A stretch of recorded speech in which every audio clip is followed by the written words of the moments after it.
All right, today I'm going to be planting sweet potatoes. This variety right here is Beauregard, and this is usually the only variety I ever have when I go to like Home Depot or something like that. I'm going to plant these 6 sweet potato vines here in this bed, and what I'm envisioning here is that when the vines grow, we'll just go over this area and kind of create like a ground cover. And maybe that ground cover will help with all these weeds that keep popping up, because I do have to do some weeding in this bed. I haven't been here in about a week. And there's a mixture of things in this side of the bed. These are leeks, there's some onions in here, and there's actually right here is an eggplant.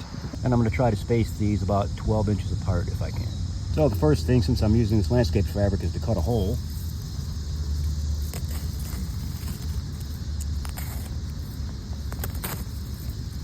Just like that. And since it's like a gray type landscape fabric, the sun's getting through and weeds are growing, so I'm going to cover this up with straw after I get done planting so the sun can't get through. All right, just start digging.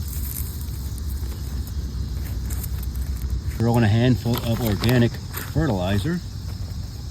Mix it in. Kind of like to break up the roots a little bit. Kind of like so, just gently break them up. Go ahead and place it in the hole. Backfill the hole till it's level and try not to bury the stem of the plant here. Just kind of press it down a little bit.